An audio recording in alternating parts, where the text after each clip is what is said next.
mata mo? Sinumpa siya. Kaya nagiging violet ang bibig niya. May lason yung nakakain. May nakakain ito matagal na. Makinig ka sa akin ate. Naririnig ko ako, alam ko. Tulungan mo yung sarili mo, tutulungan kita. Linisin mo maigi. Kalmado mo lang isip mo. Ayaw mo lang init niyan, di ka masusunog. Naka-aircon ka, oh. Sobrang liwanag, sobrang lamig nga dyan sa posisyon mo, eh. I-relax mo lang isip mo. Tanggalin mo lahat yan. Mainit na sa katawan mo na mainit na lumalabas. Mainit na mainit talaga. Lumalabas sa buong katawan mo. Hanggang buong katawan mo.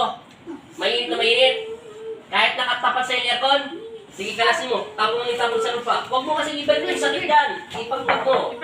Yan, ipagpag mo. Yan. Para mawala siya agad. So, may 3 minutes ka na nagkakalas dyan eh. Sige, pagpagin mo lahat yan. Manalangin ka. Humingi ka ng tawad kay Kristo. Sabi mo, pag sa isip lang. Lahat linisin mo. Patay na yung nagtatrabaho sa kanya yung tanda niya. Patay na sabi ni Magnifico sa akin. Kasi yung sumpa hindi natanggal. Siguro may galit sa pamilya niya. Kasi yung nanay niya siguro namatay dati.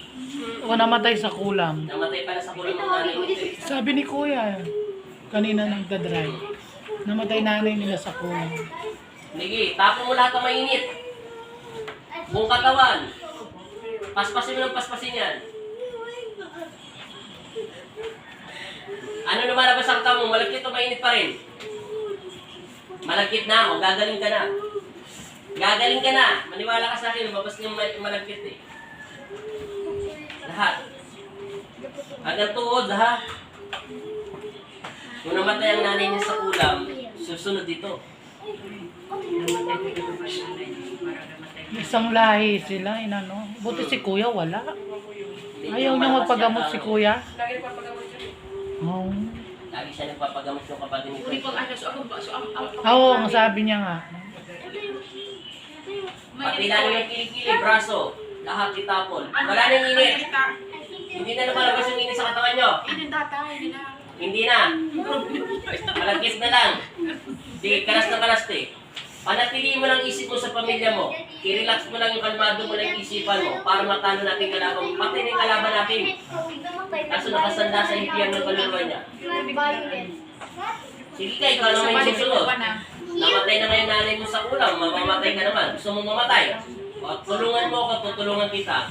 Linisin mo lang yung katawan ng Diyos. I-relax mo lang isip mo. Ayan na, nagbabago na yung mukha niyo. Nagiging pula na. Nagpupula na. O, kanina Kanina violet eh. Linisin mo. Lahat yan, pati leeg mo. Tapon mo sa lupa.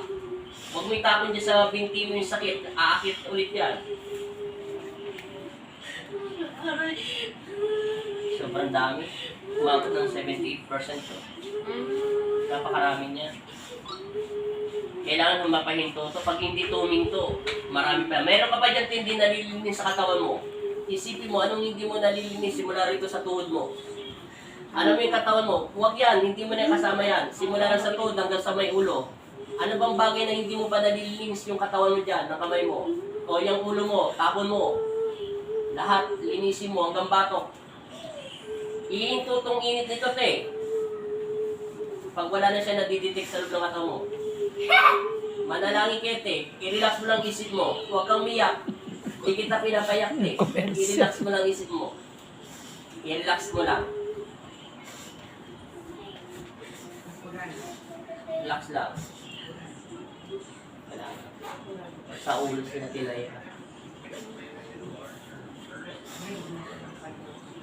Ano paramdam mo ngayon? Normal na. Hindi na mainit. Wala na malagkit. Huwag mo man galawin yung kamay ng Diyos. Into mo muna. Saglit lang. Checkin ko na sa spiritual mo. Kung meron pa natitira. Ay, natitira. Hindi ako nabubulo na. Masakit? Meron pa. 30% pa. Kalas. tagal, no? Dami. Linisin mo maigit eh. Itigit mo yung kamay ng Panginoon Kristo. Humingi ka ng tawad. Sabi mo in Jesus' name. Itapon mo lahat ng sakit niyan. Ikaw ang susunod sa nanay mo. Maniwala ka sa akin. Kasi naging violet ang labi mo. Dapat hindi ito magiging violet. Ibig sabihin may laso ng espiritu mo. Makakapag-asawa ka na niya. Kaya pa si Abis.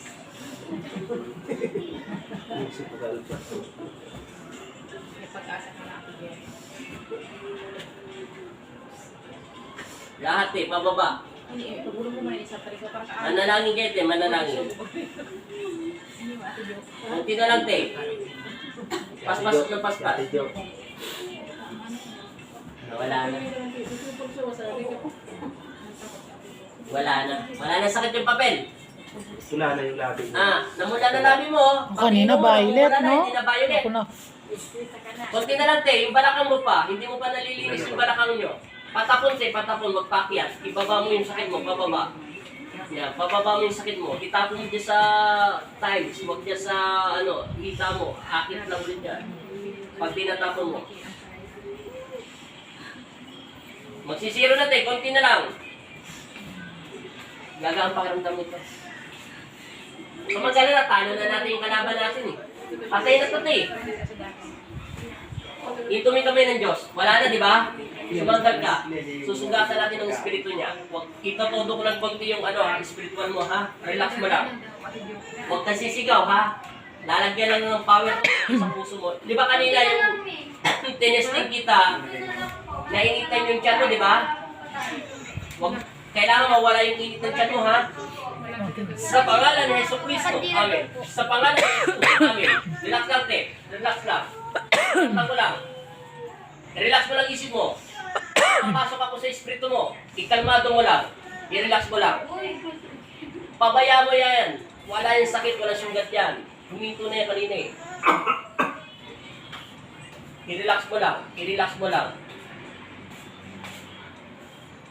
I-relax mo lang. Konti pa.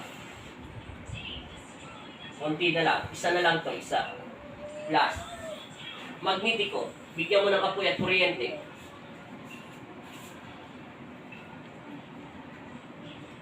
Relax lang. Dilata mata. Wala na. May namin at tubig. Patay na yung totoo nga kinulam yung nanay niya. Kaya namatay yung sa kulam. Susunod ka na. Apo, yung kandila daw, tunaw na. Lahat. Madaling natunaw.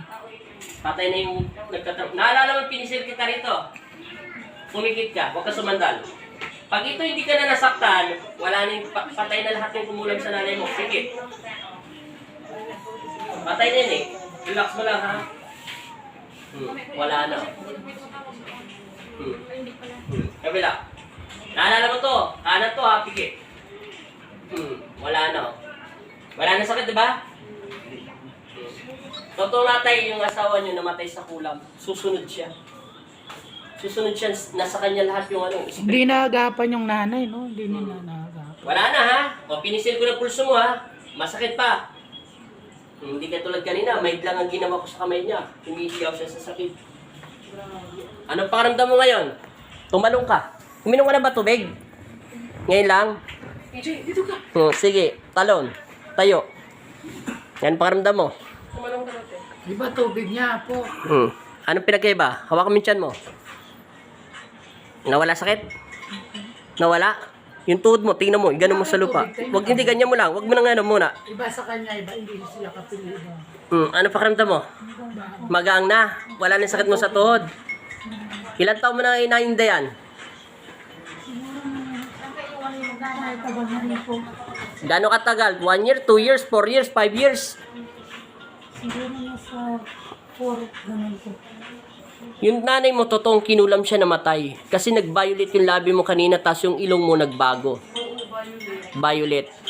Mamamatay ka, ikaw yung susunod. Ilang taon na yung nanay mo namatay? Sa kanya yan, iba siya. Hindi, ilang taon na siya bago namatay sa kulam.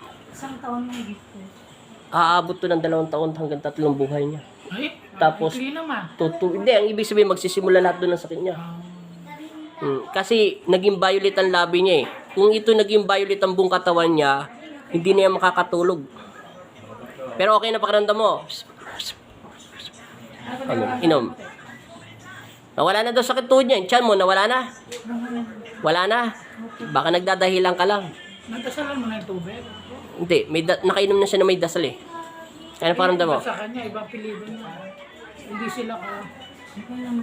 Wala na sakit? Bitawan mo ng tubig. Sige, testingin mo para malaman natin. Bago natin patay yung camera. Ano pinagbago? Magang. Ba't hinawakan pa yung tiyan mo? Baka malaglag. Malaglag yung bata. Hindi. Ano paramdam mo? Okay po, meron po. Yung tuhod mo. Okay po. Okay na. Eh, hindi ko na i-alignment. Magaling ka na pala eh. 4 years yung 1 year pa lang namatay ang nanay mo sa kulam. Nag-ano po, Tap- naghirap pa siya. Ganun. Naghirap. Bago siya ilang taon, bago siya namatay, ay bago nangyari yan, ilang years yan bago naghirap sa kulam? Mga 2 taon? Mga ganun po.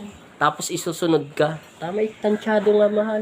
Yung isa lang gumawa sa kanila. Buti na lang namatay na yung nagdasal. Maswerte kayo yung nagdarasal sa nanay mo, patay na.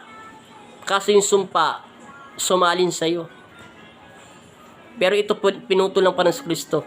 Nawala sakit ng tiyan mo. Wala na po. Pati tuhod mo. Tingnan mo yung balat mo nagbago.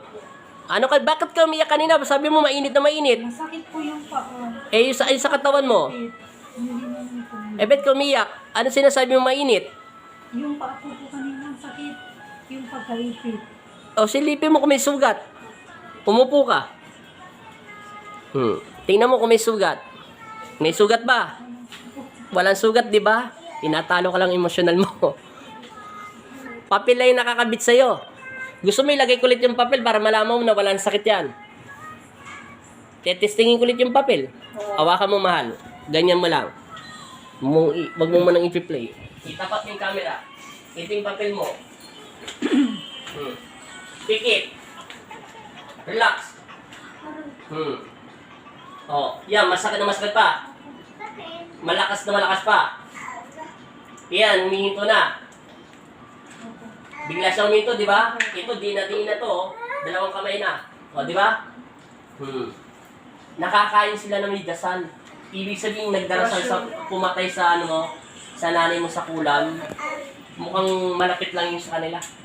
Hindi, malapit lang, maniwala ka sa akin. Sobrang lapit lang ito. Anong sabi ng albularyo nyo?